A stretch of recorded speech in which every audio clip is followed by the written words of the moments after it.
Hey again, and welcome to a new part of my Loadout Talk series where I talk about each role and each champion and kinda explain why I'm using certain cards for my loadouts and why I'm maybe not using certain cards for my loadouts. So, as in the other parts as well, I won't do any cards just because I feel like it's more authentic or it's easier to understand maybe if there aren't cards and show my thinking process. Maybe I start questioning some cards I'm using currently while talking about it because usually you should update your loadouts after every patch, but I somehow don't do it. I actually just play with my most loadouts I have without updating them. So after a huge change, so to say, then I updated my loadouts. But if there are minor things, you also should think about at least and I didn't do it in the past. So maybe I start questioning some of my cards now. If you only are interested in one champion, I will link the timestamps in the description, so you just can look in the description and skip to the champion you want to hear. For the flank role, I guess I'm doing two parts. I don't have that much to say about each flank, so to say. My stronger classes are support and tank. That's why they took a little bit longer, I guess. But I still want to share my loadouts, and I think my loadouts for flank or DPS are definitely worse than the ones for tanks and support because I just feel like I'm stronger or my strength on support and tank. So I think there's a lot you can question about my tank, about my flank and DPS loadouts, or you can improve about it or whatever. I don't know. So let's start. Starting with the newest champion or the latest champion, Vora. And my main legendary for Vora is Relentless Presence, just because it's so nice to have more movement speed. Not really movement speed, more mobility, so to say, because you gain a second charge of your tendril, so of your vine, of your movement ability, and which is really strong. I feel like it's also a must-have in a loadout for Vora for if you play Relentless Presence, the damage reduction after your movement ability. So you can use your movement ability and gain a lot of damage reduction. But it's easier to explain if you see my loadout or if I talk about it. So first of all, this is the card I was talking about. What may come. Reduce the damage you take by 16% for 3 seconds after activating Tendril. So currently, I guess it's stacking up. So if you use it right after each other, so to say, it stacks up, kind of with Tyra damage reduction with her grenades or something. But that's stuff for a different video, so to say. Don't want to talk about Tyra now. So you can use your vine, actually your tendril, sorry. If I say vine, I mean tendril, but it's easier for me to say vine, or I tend to say vine just because of Grover, and it looks similar. It's just a better Grover vine, in my opinion. So you use your tendril, you get damage reduction 16%, so you actually can use your tendril to go in, get 16% damage reduction, maybe get a kill, or even if you don't get the kill and you fail to kill, so to say, you need to get out, but it's no problem because you have another charge of your tendril, of your movement ability. So you can use your another tendril and get another 16% damage reduction. And I feel like it's pretty strong for a flank to use your movement ability, but you don't actually sacrifice it, or you don't actually are on cooldown on it because you have two charges of it. So you can use it to go in. Usually you want to keep at least your movement ability or some resources to get out. But here you can actually use anything you want in the fight except of the second charge of your movement ability in the best scenario, so to say, because you want to use your second charge to get out. Then I really like to play this card because you get movement speed while you're attacking. So on Vora, every time, so to say, you want to try to attack or hit your attacks to build up your passive. So your passive is the little or are the little points in the center of your screen, so to say. It builds up every time you hit someone or a shield, actually, or currently it's also working on shields. I don't know if it's supposed to work on shield, but currently it is. So even if you hit a shield, you get a passive charge, so to say. So every time you hit, because you want to build up your passive charge, you try to hit at every time or just spam, you get movement speed. So it's easier for you to get around the map or whatever, and it fits in this playstyle, so to say, because Vora is so mobile, because especially with this legendary, because of your 2 charges of your movement ability, and then because of the movement speed. So it's so easy for her to walk around and close some distance in a short time, so to say. Then another card, because you don't really play around your right click, so to say, or your Q to heal. So both abilities heal you for a bit if you activate them or if you hit them. So I think your right click, it's enough if you activate it, and you have to hit your Q to heal. But I'm not too sure, so I haven't played it that often.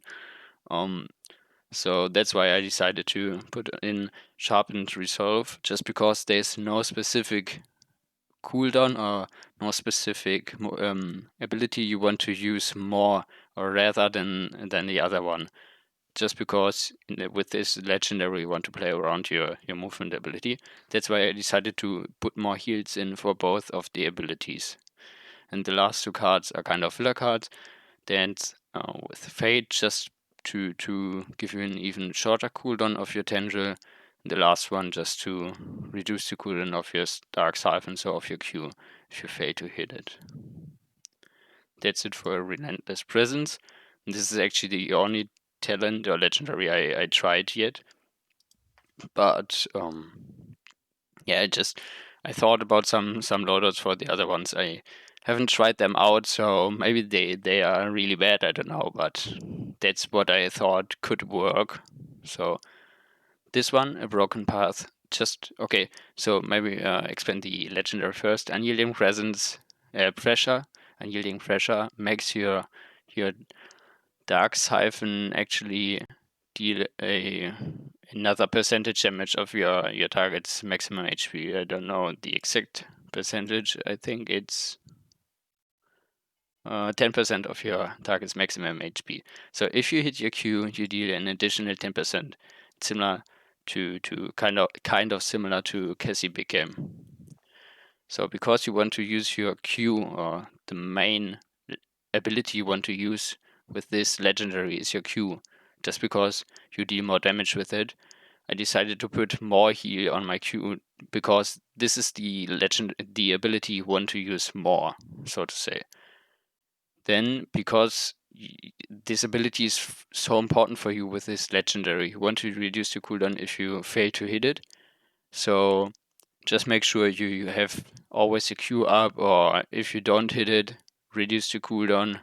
It's similar to your Maldamba heal. So if you miss your Maldamba heal, you want to reduce the cooldown as well, because you don't want to have the cooldown and get another heal out. Here it's not that bad if you miss it, because you're not a healer. You just miss an opportunity to deal damage. But I still think you want to reduce the cooldown if possible, and put 4 points in it, because your Q is the main idea of your legendary with unyielding pressure. Then again, movement speed after hitting your auto attack, so to say, just because I like the movement speed on Vora or on every champion, basically, but especially on Vora, because it feels so great, you're so fast, you actually recognize it, so you could try to walk around without hitting shots or without dealing damage for some time, and then keep swinging your scythe, so to say, keep hitting it, and then you actually recognize the movement speed. Then the next card, just a little bit, I'm not sure if this card is actually good, but in theory it sounds kind of good to me. So you gain 10% movement speed and 10% lifesteal for 2 seconds after you fall to or below 40% of your maximum HP. So it's kind of similar with the activation of some movement resets, movement ability reset cards, so to say. So imagine for, I don't know what champion I talked about, maybe Makua, if you fall to or below 40% of your maximum HP, you get a reset of your movement ability. And here it's like you get more movement speed and get a little bit lifesteal. And just because I put so many points in the other 3 cards, I decided to only, so to say, put 2 points in this card, but I still think it's okay. I haven't tried it, so I don't know if it's actually worth it or not. And the last card, just to increase your maximum HP a little bit. That's for unyielding pressure, and now the last legendary for Vora, deafening silence. Here is your main ability. You want to use your right click, so that's why I increased the heal of your right click. Again, I haven't played this legendary, so I don't know if it's worth it or whatever. Tell me if you think it sucks, or if you tried it and it actually sucks, then I don't have to try it or whatever, I don't know. Then here I decided to put more points into it, just because you play more in the enemy, so to say, because the range on your right click is so close, you want to go in, so it's more likely, so to say, to fall to or below 40%. So I decided to put more points into it, and I actually don't know if it's work. I just want to try it out or test it, so I know if it's work or not. But currently, I think it's okay. But the disadvantage actually is you have an initial cooldown of 15%, so maybe it's not that great. Maybe I should take it out, put another card in it, but I want to try it at least. Then again, movement speed, same explanation, because I feel like movement speed is so great, and especially on Vora. And to support you, because you're playing more in the enemy, just a little bit more maximum HP. And why seeing this, I think I want to decrease this one and max out this one maybe, because 15 seconds is a long time. So I don't think it's worth it to put 5 points into a card, or 4 points into a card where you have 15 seconds initial cooldown. So that's why I decided to put more points into your maximum HP, to just be more tanky in general without using any cooldowns or whatever. In the last card, just a little bit of filler card, reduce the cooldown of your Q, so of your Dark Siphon by 0.4 seconds after hitting at least one enemy with obliteration. So that's just to make sure you can play around your right click, and after it, maybe you want to use your Q as well to give you a little bit more of heal or whatever, I don't know. So I haven't tried the last card or last legendary as well, so don't know. Haven't played Vora that much, so I don't actually know if the cards work or not. So the next champion is Androxus. I played more of Androxus, so it's easier for me to tell if the cards work or not. My main legendary for Androxus is Course Revolver, just because you increase your range damage, so to say. The fall off is less, and your damage in general is higher, so it's easier for you to confirm kills if you have good aim. So this is like you have to hit your shots. There are some other cards or other legendaries where you don't actually have to hit your shots that often, or I don't know, but here you have to hit your shots. Just because the 2 cards are great, and great in a low level, I put them in. So just increase your ammo count by 2, your base ammo count, so to say. You have 2 shots more, and give you some ammo counts, some shots back, so to say, after using your dashes. Here's also an initial cooldown, but only 5 seconds, and yeah, most of the time you have the cooldown up every time you're using your dashes. Then just increase your movement speed by 40% after using your dashes, because you don't have any specific ability you want to use more often, or I don't know. That's why I just try to support or to make his base kit stronger. So that's why more ammo and movement speed, because I feel like you're dashing around really often, or try at least to dash around really often, and movement speed feels so great on Androxus. It's easier for you to confirm kills, because if someone is running away from you or something, it's easier for you to confirm the kills. You're faster than them, and it just feels great on Androxus, the 40%. Then the next card I feel like is really important, or kind of important for me especially, just because you use your Q as well. So you use your auto attacks mainly, but you want to use your Q if you're running out of dashes, or if you get pressured or something. And yeah, mainly you want to use your Q if you're running out of dashes, if you use this loader card, because if you hit an enemy, now it only works on real players. So it used to work on shields and turrets, illusions, or whatever, but now it only works on real players. So if you hit a real player, you get cooldown reduction of your dashes. So I decided to only, in brackets, put 4 points into it, because most of the time you use your dashes, you still have time, or you shoot, try to attack, and then after a few seconds you use your Q. So 80% are enough in most of the time, so you don't need 100%, because there is some downtime time where, or between your dashes and using your Q. That's why I think 80% is enough.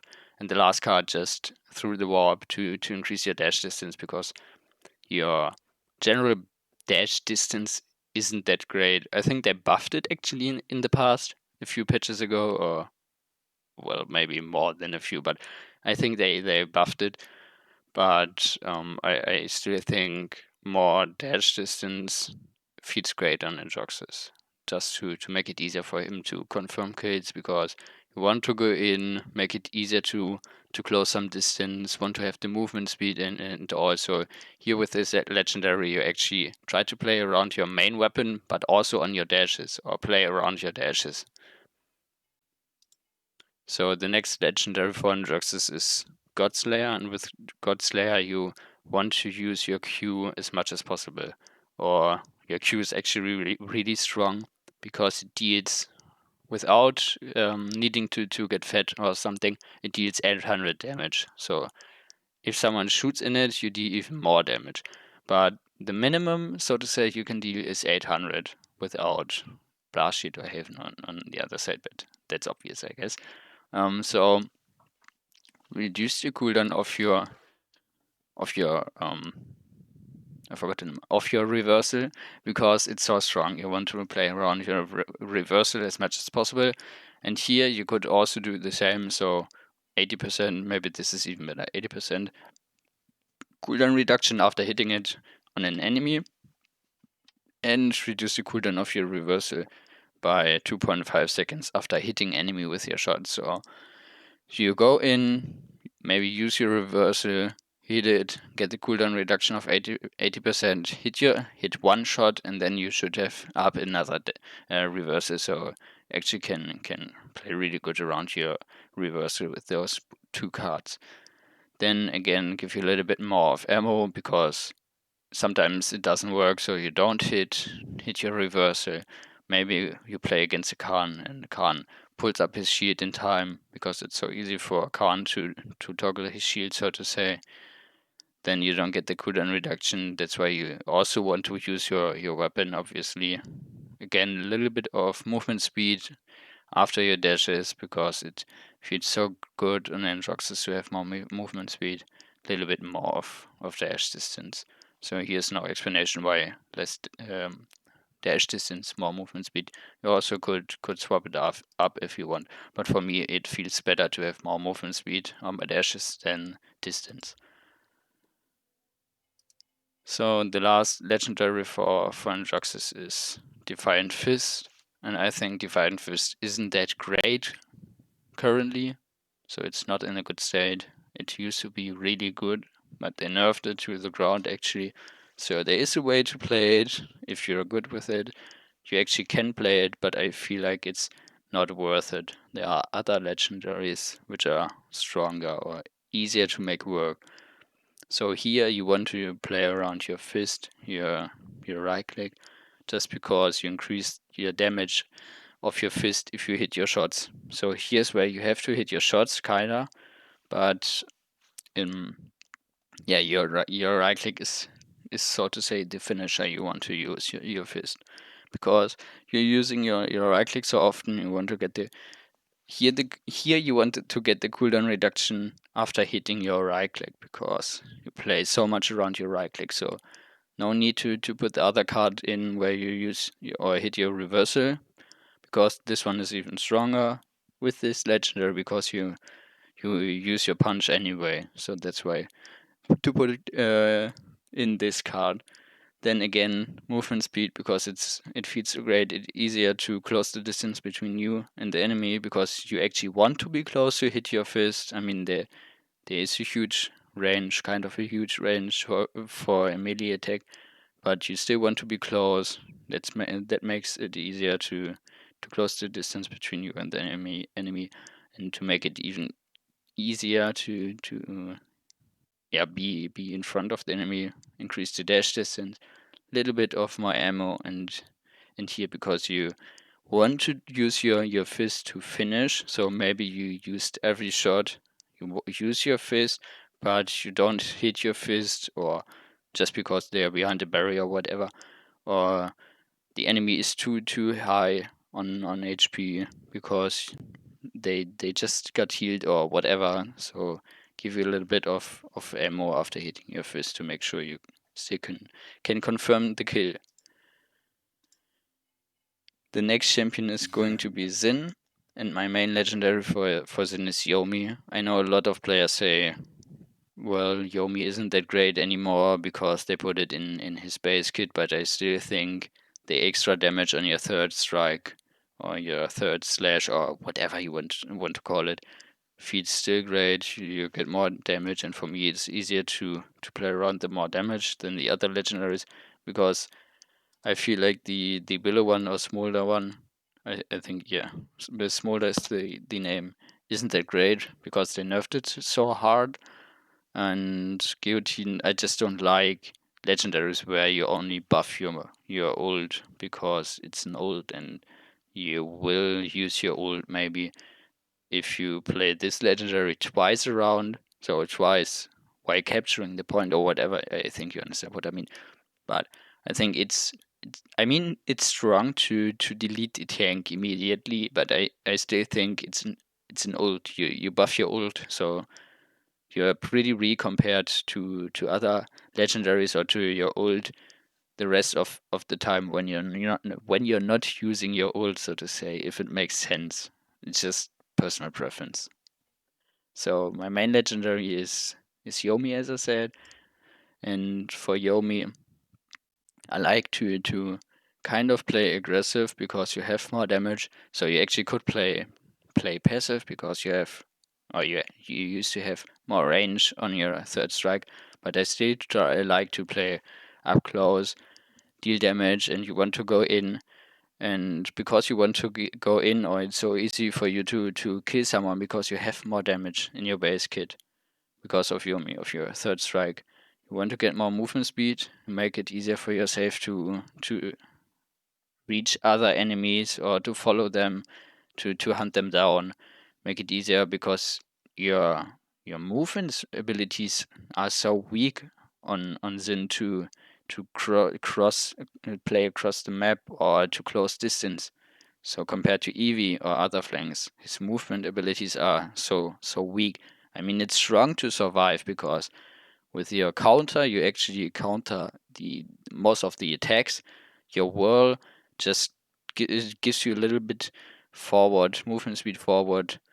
So, and your Q is actually really strong because you can't get damage, can't get CC'd or whatever, but the ability to close distance feels so weak on Zin. That's why you put more movement speed in it to make it easier.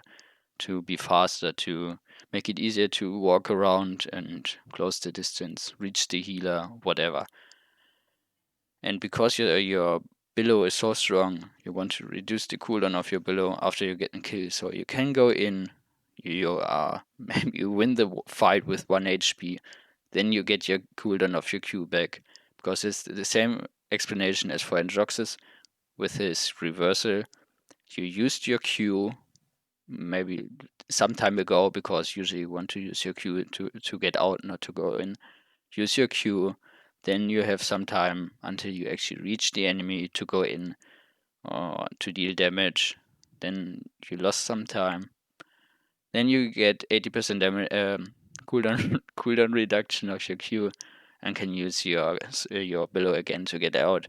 And imagine you're playing on the point, you get the kill, you get the cooldown reduction, you're in your billow, the billow ends. Then you need some time to actually kill another one, so another enemy. So in the rarest scenarios, so to say, everyone is one shot. So you actually need some time to kill them. And even if they are one shot, then you need some time to kill them. Just hit one dash or one swing of your sword, or whatever. So that's why I think 80% is enough for Zhin, for his billow. Then a little bit of movement speed of your billow, because in general the movement speed got nerfed so hard. You want to increase it, make it easier for you to get actually out, because if you're not using up in smoke, you're so slow, or for me it feels so slow on your billow. Then a little bit of cooldown reduction after your counter got activated, because I feel like it's good to have a second ability which helps you to get out. So even if the enemy don't activate it, you still don't get any damage, because you have your counter up, they don't activate it, so no one shoots you. So that's great to get out. And if they activated, you deflected the damage and didn't get damaged. And the last card, a little bit of travel distance increase of your whirl, so of your movement ability.